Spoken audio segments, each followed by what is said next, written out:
Alors aujourd'hui je voulais te faire une petite vidéo un peu spéciale. Je voulais te parler un peu de soulevage de tronc, soulevage, je sais pas si le mot existe, mais de soulever de pierre.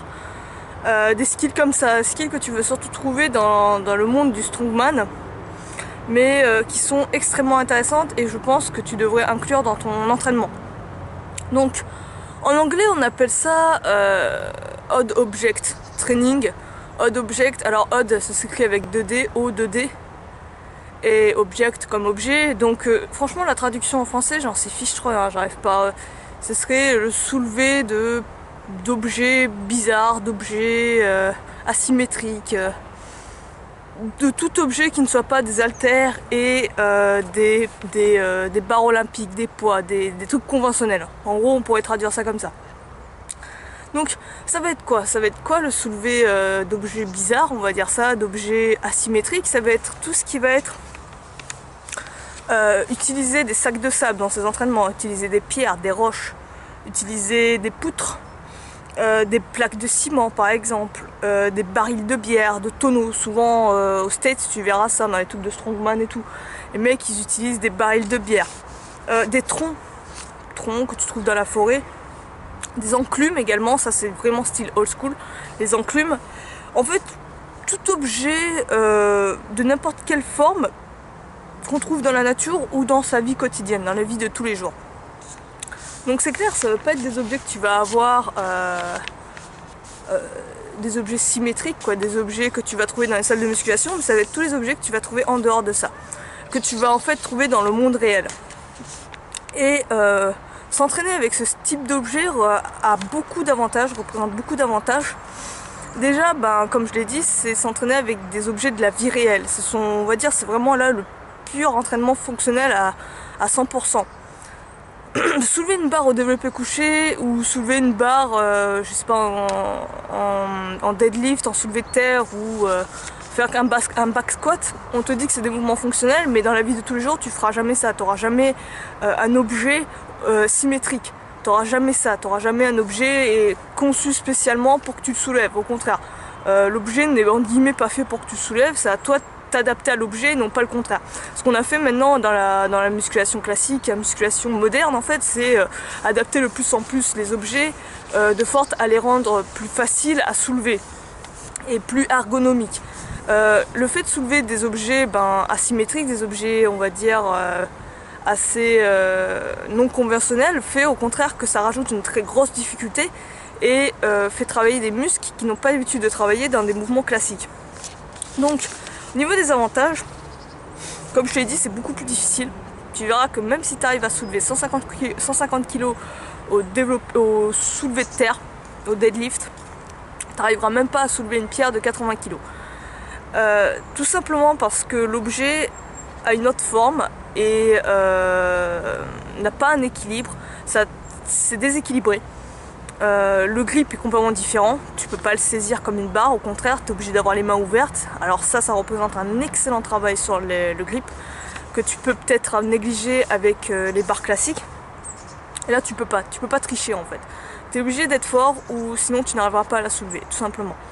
Donc ça c'est vraiment intéressant parce qu'avec des pierres, des objets quand même en apparence légère, tu as quand même une très grosse difficulté, un très gros challenge rien qu'avec ça. Donc en plus de ça, ça travaille d'autres muscles, ça travaille pas que le grip. Et un excellent travail, un très gros travail sur le grip que tu peux pas négliger, tu peux pas mettre des straps, ça c'est génial. Mais en plus de ça, tu as un autre travail bien intense au niveau des abdos, des muscles stabilisateurs, ce que tu n'as pas forcément avec une barre classique. Là, tes abdos sont obligés de te tenir, ils sont obligés de rester gainés, tout ton corps est obligé d'être gainé. Et là, vraiment, tu sens que c'est vraiment un travail polyarticulaire, que tout ton corps travaille. Il n'y a pas un muscle qui fait l'économie. Sinon, soit tu vas te casser la gueule, soit l'objet va glisser de tes mains, mais tu peux pas faire l'économie, tu es obligé d'être tendu comme un string dans tous tes muscles, de partout. Donc ça c'est vraiment intéressant, c'est au niveau des abdos, c'est un truc de ouf. Je te prends l'exemple en fait d'un back squat, d'un Zerger squat. C'est-à-dire que tu prends par exemple une pierre, un tronc avec cette prise, tu as ta pierre ou ton tronc qui se pose là, et tu fais ton squat comme ça. Je peux te dire au niveau des abdos, tu as une sensation de brûlure, une sensation de gainage que tu n'as jamais, que tu retrouves pas si tu ne te forces pas en guillemets quand tu fais un back squat dans un rack classique, dans une salle de muscu avec des barres classiques. Donc le travail, je t'invite à tester ça. Prends une pierre de taille moyenne par exemple, quelque chose quand même que tu puisses soulever, mais pas trop léger non plus, tu vois, pas trop lourd mais pas trop léger. Saisis-la en sergeur squat, comme si tu portais quelqu'un sur tes bras. En fait, tu laisses reposer l'objet sur la pliure de tes coudes et tu fais des squats avec ça. Tu verras, ça n'a rien à voir. T'as l'impression que tout ton poids d'équilibre est à l'avant, donc t'es obligé de bien tout gainer en arrière et tout gainer les fessiers et tout pour pas tomber. C'est vraiment, ça n'a rien à voir, c'est strictement rien à voir. Pareil, t'as un travail aussi accentué au niveau du cardio. T'es beaucoup plus essoufflé, je trouve, avec des objets, on va dire, je sais même pas comment l'appeler ce terme, des objets bizarres, on va appeler ça comme ça pour l'instant. Si t'as une meilleure traduction, mets-la moi, mais pour l'instant voilà, je vais mettre objets bizarres, tu comprendras. Avec des objets peu conventionnels, ben t'as vraiment un travail qui est complètement différent qu'avec des barres artificielles. Ensuite, ben déjà un autre avantage, clairement, ben comme la musculation au poids de corps, c'est gratuit, donc ça j'adore. Moins tu débourses d'argent, j'ai l'impression, moins c'est sophistiqué, plus c'est efficace. J'ai l'impression que c'est vraiment ça dans tous les domaines de la vie, hein. Même en musculation, donc le fait que tu aies des objets qui soient gratuits, qui soient autour de toi dans ton environnement, que tu peux fabriquer, les sacs de sable tu peux le fabriquer pour rien, pour pas grand chose, c'est intéressant. Donc au niveau coût, t'as que dalle. Si par exemple tu es allergique à la salle de musculation mais que tu veux quand même travailler avec des charges externes, tu as tout à fait le droit, c'est légitime, c'est très intéressant. Il ne faut pas rejeter tous les aspects de la force, donc moi je trouve ça intéressant d'être ouvert à ça. Je pense que l'objet, le soulevé de charges naturelles, on va dire, ou d'objets non conventionnels peut vraiment t'aider et peut vraiment construire des gros niveaux de force. Combiner ça avec des calisthénies, je pense que ça peut être bien destructeur, tu vois. Donc en ce moment je suis en train de m'y intéresser, m'y pencher sérieusement. Moi en ce moment je vais plus m'intéresser en complément en tant qu'exercice pour les jambes par exemple, tu vois, tout ce qui va être squat. Mais pas seulement, ça va être aussi peut-être des épaulés ou des soulevés, ou ça va être soulever la pierre, un peu à la strongman en fait, ça va être ça. Tu tapes Atlas Stone, boule d'Atlas, strongman, tu verras un peu les styles d'exercices qui sont faits.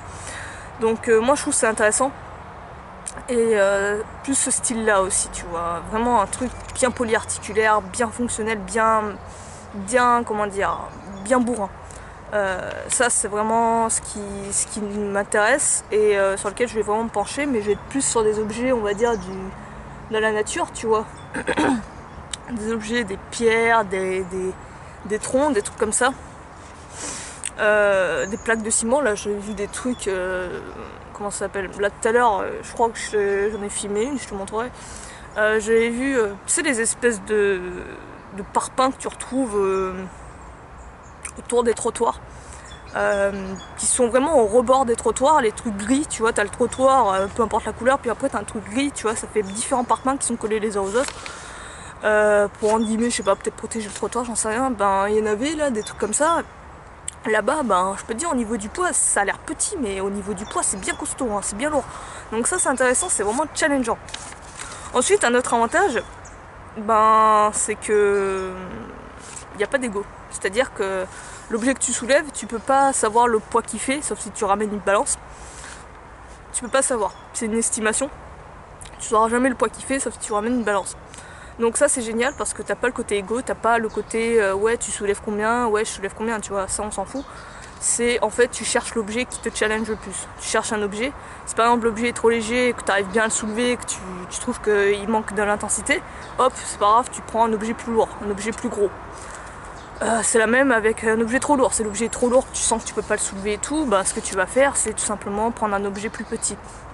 Mais tu vas travailler en fait sur tes sensations, sur ton ressenti et non pas sur ce qui est marqué sur l'objet, sur un côté extérieur. Donc ça c'est vraiment intéressant. De côté égo, en gros tu peux t'asseoir dessus, t'as plus ça. Souvent en plus quand tu fais des entraînements comme ça, tu vas être peut-être plus aussi en solitaire, donc il y a moins d'ego, mais quand même. Avec toi-même tu peux avoir de l'ego, on peut avoir un jeu d'ego, et là le fait d'avoir des pierres t'amoindrit à mort ça. t'as quasiment plus d'ego, quoi. T'es soigné de ça en fait. Donc ça c'est intéressant. Si tu es vraiment sensible à ça et que ça te gêne, ça t'handicape dans tes entraînements de tous les jours, là le fait de travailler comme ça te permettre de plus avoir d'ego, d'être pépère. En plus c'est dans un environnement, souvent, après ça dépend où tu t'entraînes, mais souvent si tu t'entraînes avec des roches, des troncs et tout ça, tu vas être dans un environnement forêt ou semi-forêt, peut-être dans des parcs aussi. Tu vas être plus dans la nature, tu vas être plus en contact avec la nature, tu seras pas dans un environnement fermé, confiné. Voilà, tu seras avec toi-même dans un environnement beaucoup plus aéré, avec un bon air, avec des bonnes sensations, des bonnes vibrations, tu seras beaucoup mieux. Tu auras de meilleures sensations, tu auras un air que tu pourras respirer, tu auras des exercices de respiration que tu pourras faire. Donc ça, c'est pas à négliger non plus. Et oui, comme je te le disais, ça travaille tout ton corps. Clairement, quand tu fais des soulevés, tu as l'impression de vraiment te battre avec la charge.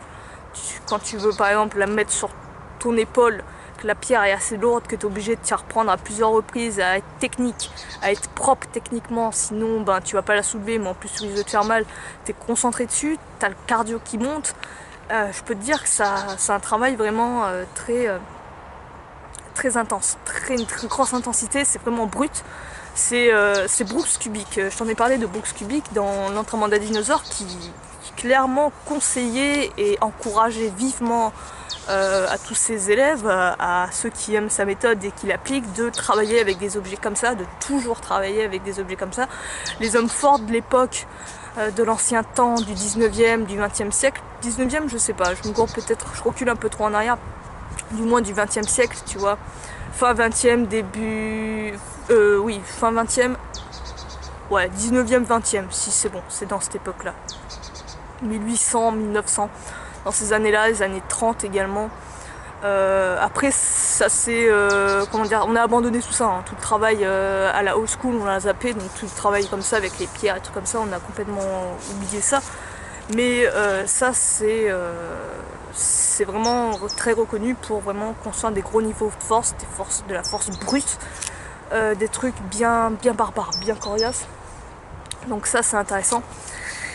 Et Brooks, comme je te le disais, encourageait vivement ses élèves à travailler avec ça, à au moins inclure, tu vois, une séance dans ta semaine avec que tu t'entraînes avec que des objets comme ça, des pierres, des troncs, des sacs de sable, peu importe. Mais tu t'inclus ça dans ta séance et tu fais en sorte de vraiment te concentrer sur la charge, mettre ça peut-être en fin de séance, pourquoi pas. Par exemple, tu fais quelques soulevés de sacs de sable en fin de séance, ou par exemple tu peux carrément consacrer un jour où tu vas en forêt et où tu t'entraînes exclusivement avec ça. Donc voilà, tu peux faire comme tu le veux, tu peux soit remplacer tes charges externes par des charges naturelles, on va dire, au lieu de travailler à la musculation classique parce que ça te barbe la salle, ben, tu peux te réfugier là-dedans. Ou au contraire, tu peux conserver le travail de la musculation classique et continuer à travailler et inclure en fait un petit peu de travail avec des objets naturels, des objets de la vie quotidienne qui soient lourds, intenses.